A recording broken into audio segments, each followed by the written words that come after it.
Hello friends, welcome to KD classes. I hope आप सभी की प्रिपरेशन अच्छी चल रही होगी। बोर्ड्स के 3 एग्ज़ाम निकल चुके हैं, 2 एग्ज़ाम निकल चुके हैं। इंग्लिश का एग्ज़ाम हो गया है, हिंदी का एग्ज़ाम हो गया है, अब आपका साइंस का है। आफ्टर दैट मैथमेटिक्स भी आने ही वाला है। तो इन केस बेस्ड स्टडी का क्वेश्चन हमने लास्ट क्लास में डिस्कस किया था, प्रोबेबिलिटी का। आज हम एक और चैप्टर ट्रिग्नोमेट्री का केस बेस्ड स्टडी लेकर आए हैं। तो चलिए शुरू करते हैं वीडियो को। प्रज्ञा नोटिस दैट टावर, उसने एक नोटिस किया कि एक टावर है उसकी कॉलोनी में, प्लेग्राउंड में।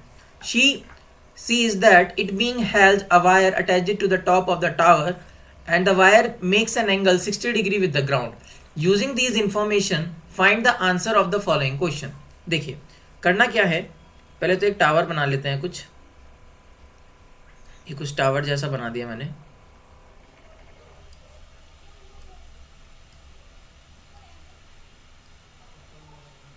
ठीक है, और यहां से एक वायर, यहां से एक वायर ग्राउंड पे लगा हुआ है। This is our ground. और प्रज्ञा नाम की लड़की है जो देख रही है कि ये 60 डिग्री का एंगल बनाया है। ठीक है, this is the angle. Fine. तो अब इसमें करना क्या है, इसमें हमें क्या करना है कि हमें ये वाला पॉइंट है ए, ये वाला पॉइंट है बी, ये वाला पॉइंट है सी। तो क्वेश्चन के पहले पार्ट में बोला है what is the measure of angle C A B. C A B मतलब वो ये एंगल पूछ रहा है, मतलब वो ये एंगल पूछ रहा है। अच्छा, अगर हम देखें अपना ये वाला, हम जो ट्रायंगल लेते हैं वो कुछ इस तरीके से लेते हैं कि ये वाला पॉइंट बी होगा आपका।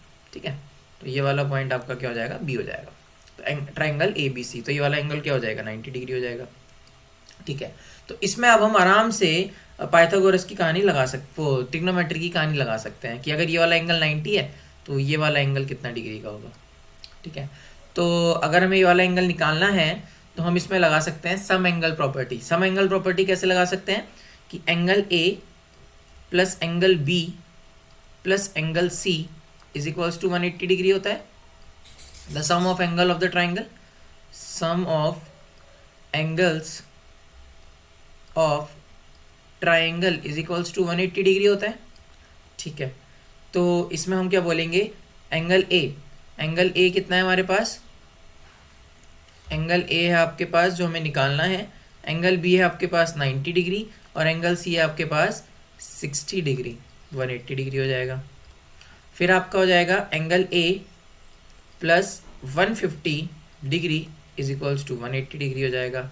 फिर angle A is equals to 180 minus 150 यानी 30 डिग्री हो जाएगा। ठीक है, तो यहाँ से एंगल ए कितना निकल कर आ जाएगा, 30 डिग्री निकल कर आ जाएगा। और हम बोल सकते हैं कि एंगल सी ए बी है, this is angle C A B. तो option C is my right answer. इतना समझ में आया। फिर क्या करेंगे, नेक्स्ट पार्ट में बोला है what is the sine ratio of angle C A B. तो sine ratio of C A B क्या होगा, ये हमारा सवाल है। तो बहुत सिंपल सवाल है, साइन 30 डिग्री क्या होगा। अब देखो कुछ बच्चों ने कहा कि सर हमें ना वैल्यूज याद नहीं रहती, तो मैंने एक वीडियो बनाई थी the easy way to learn trigonometry table. एक ट्रिक की हेल्प से मैंने आपको बताया था, वो वीडियो मैंने चैनल पर डाल रखी है। जिसने नहीं देखी है लिंक डिस्क्रिप्शन में आप जाकर देख सकते हैं। तो साइन 30 की वैल्यू होती है 1/2। साइन 30 की वैल्यू होती है 1/2 ट्रिग्नोमेट्रिक टेबल में। तो option B is the right answer. फिर बोला है the cos of angle A C B, हमें निकालना है cos of angle A C B. तो पहले तो चेक करते हैं एंगल ए सी बी है कितना। ए सी बी है 60 डिग्री, तो एंगल ए सी बी है आपका कॉस 60 डिग्री। तो कॉस 60 की वैल्यू कितनी होती है, कॉस 60 की वैल्यू भी होती है आपकी 1/2 होती है। सही है, तो कॉस 60 की वैल्यू होती है 1/2। आप इसे क्लिक कर सकते हैं 1/2। सिंपल है, सिंपल है। कॉस 60 की वैल्यू 1/2। नेक्स्ट चलते हैं, क्वेश्चन में बोला है find sine square angle C A B plus sine square cos square angle C A B. अच्छा, ये हमें निकालना है। देखो हमने एक प्रॉपर्टी पढ़ी है sine square theta plus cos square theta is equals to 1 होता है। ये प्रॉपर्टी तो आई गेस जिसने ट्रिग्नोमेट्री पढ़ी है सबसे पहले यही पढ़ने का होता है, तो ये तो सबने पढ़ी होगी।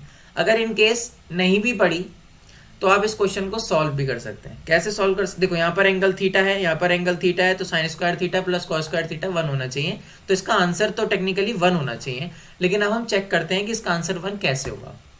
सॉल्व करके देखते हैं। Sine square C A B अभी हमने चेक किया था 30 डिग्री होता है, plus cos square CAB 30 degree होता है। तो हमें पता है साइन 30 की वैल्यू क्या होती है, 1/2 का स्क्वायर हो जाएगा, और हमें पता है कॉस 30 की वैल्यू क्या होती है, √3/2, उसका भी स्क्वायर हो जाएगा। अगर आप इसे सॉल्व करेंगे तो ये हो जाएगा 1/4 प्लस 3/4, और आप इसे ऐड करेंगे 4, 1 + 3 विच इज़ 4/4, आंसर इज़ 1। तो यहाँ से भी 1 आ रहा है, और डायरेक्ट जिसको प्रॉपर्टी याद है वो प्रॉपर्टी से भी कर सकता है, sine square theta plus cos square theta is equals to 1। ठीक है, नेक्स्ट क्वेश्चन पे चलते हैं। इसी का पार्ट है, ये 5 नंबर का क्वेश्चन है, 5 पार्ट हैं इसके। What is the value of 1090? बताओ, इतना इजी क्वेश्चन 1090, ये पूरा का पूरा आपका ट्रिग्नोमेट्री टेबल पे बेस्ड है। ये पूरा का पूरा आपका जो क्वेश्चन है ये ट्रिग्नोमेट्री टेबल पे बेस्ड है। मैंने आपको उस वीडियो में भी बताया था ट्रिग्नोमेट्री टेबल वाली, कि आप जाते ही कॉपी में पीछे वाली साइड पेंसिल से फटाफट ये ट्रिग्नोमेट्री टेबल बना लें, और इतने आसान तरीके से बताया था कि अच्छा रिस्पॉन्स था आप लोगों का उस पर। तो 1090 की वैल्यू होती है नॉट डिफाइंड, नॉट डिफाइंड, तो इसका आंसर हो जाएगा आपका डी। तो thank you for watching our video. आपको यहाँ तक वीडियो पसंद आई हो तो वीडियो को लाइक कीजिएगा, और उन लोगों तक शेयर कीजिएगा जिसको केस बेस्ड स्टडी के क्वेश्चन बनाने में प्रॉब्लम होती है। Thank you.